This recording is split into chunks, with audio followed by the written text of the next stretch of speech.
परिचय। ऋतिक ने अपने और अपने दोस्त के लिए कॉफी बनाई। उसने 100 मिलीलीटर पानी, 2 चम्मच चीनी, 2 चम्मच कॉफी पाउडर और 100 मिलीलीटर दूध इस्तेमाल किया। अगर उसे 10 व्यक्तियों के लिए कॉफी बनानी हो तो हर सामग्री की कितनी मात्रा में आवश्यकता होगी? यदि हर सामग्री को 5 से गुणा करें तो वो 10 व्यक्तियों के लिए कॉफी बना सकता है।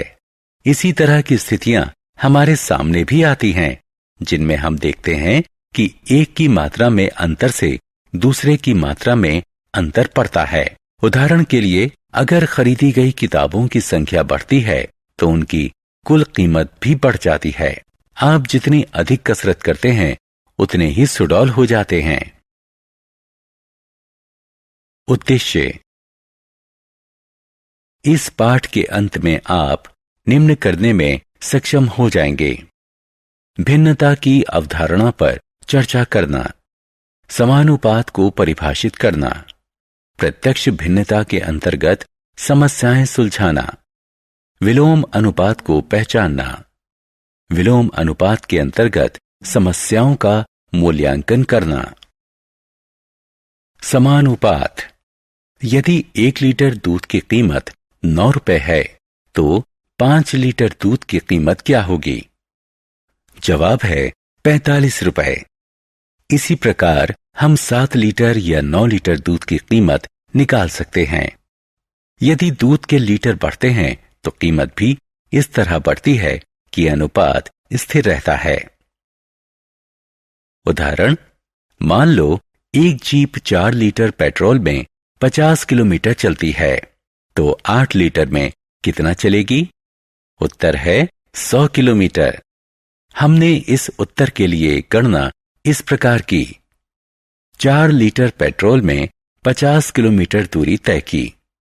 8 लीटर पेट्रोल 4 लीटर का दुगना है तो 50 गुणा 2 बराबर 100 किलोमीटर। मान लो पेट्रोल की खपत है x लीटर और उससे तय की गई दूरी है y किलोमीटर, तो निम्नलिखित तालिका पूरी करें। समानुपात। जैसे जैसे x बढ़ता है वैसे वैसे y का मूल्य भी इस तरह से बढ़ता है कि अनुपात x बटे y नहीं बदले, ये स्थिर, मान लीजिए k रहता है। x और y समानुपात में हैं यदि x बटे y बराबर k या x बराबर ky। पिछले उदाहरण 4 बटे 50 बराबर 8 बटे 100 में, जहां 4 और 8 लीटर में उपभोग किए गए पेट्रोल की मात्राएं x हैं और 50 और 100 किलोमीटर में तय की गई दूरी y है। जब x और y समानुपात में हैं तो हम लिख सकते हैं x1 बटे y1 बराबर x2 बटे y2। y1 y2 घटा y के मूल्य हैं जो क्रमशः x1 x2 के अनुपात में हैं।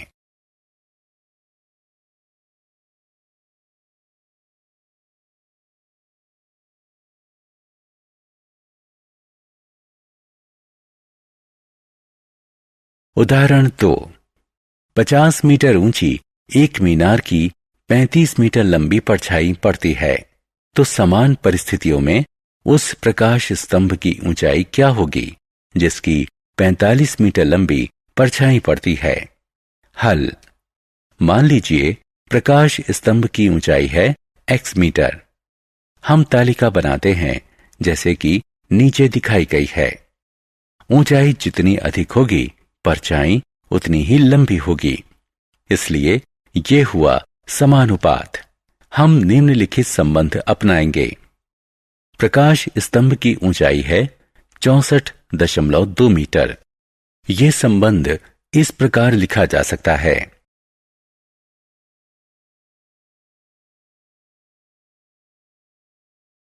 उदाहरण, एक विमान 520 किलोमीटर प्रति घंटा की समान गति से उड़ रहा है। 45 मिनट में वो कितनी दूरी तय करेगा? 500 किलोमीटर की दूरी तय करने में उसे कितना समय लगेगा? हल। मान लीजिए 45 मिनट में तय की गई दूरी x किलोमीटर और 500 किलोमीटर की दूरी तय करने में लगा समय y मिनट है। चूंकि गति समान है, इसलिए तय की गई दूरी समय के समानुपात में होगी। यहां x बराबर 390 किलोमीटर मिलेगा। एक विमान 45 मिनट में 390 किलोमीटर की दूरी तय करता है। चूंकि गति समान है, तो तय की गई दूरी समय के समानुपात में होगी। यहां y बराबर 57.69 किलोमीटर मिलेगा। विमान ने समय लिया 58 मिनट। विलोम अनुपात। दो मात्राएं कभी इस तरह से भी बदल सकती हैं, जिसमें एक मात्रा बढ़ती है और दूसरी घटती है। जैसे ज़ेरॉक्स प्रतियों की संख्या बढ़ती है और लागत कम हो जाती है। इसी प्रकार श्रमिकों की संख्या बढ़ती है और काम खत्म करने में लगने वाला समय घट जाता है। उदाहरण, एक हौद को 2 घंटे 30 मिनट में भरने के लिए 5 टैंकर चाहिए। उसी तरह के यदि केवल 3 टैंकर हों, तो हौद भरने में कितना समय लगेगा? टैंकर जितने कम होंगे, हौद भरने में समय उतना अधिक लगेगा। तो ये विलोम अनुपात हुआ। इस तरह 3 टैंकरों को हौद भरने में लगे 4 घंटे और 10 मिनट। विलोम अनुपात। उदाहरण, एक कक्षा में 30 छात्र हैं। उनके लिए 18 मेजों की जरूरत है। अगर 15 छात्र और आ जाएं, तो कितनी मेजों की जरूरत पड़ेगी? छात्रों की संख्या बढ़ेगी तो कक्षा के लिए जरूरी मेजों की संख्या भी बढ़ेगी। ये समानुपात है। इस तरह जितनी मेजों की जरूरत पड़ेगी, वे हैं 27।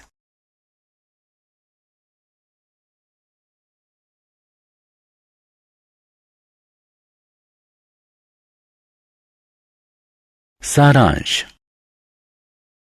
आइए हमने जो कुछ सीखा है उसे संक्षेप में दोहराएं।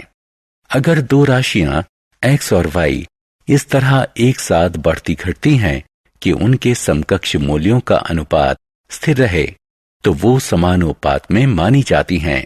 अगर x बटा y बराबर k है, यहाँ k सम संख्या है, तो कहा जाएगा x और y समानुपात में बदलते हैं।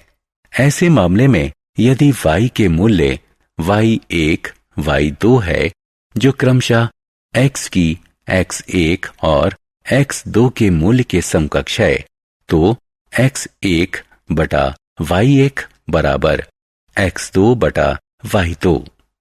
दो राशियां x और y विलोम अनुपातिक कही जाती हैं अगर x में वृद्धि होने से y में अनुपातिक गिरावट और इसके विपरीत भी इस तरह आती हो कि उनके समकक्ष मूल्यों का परिणाम स्थिर रहे।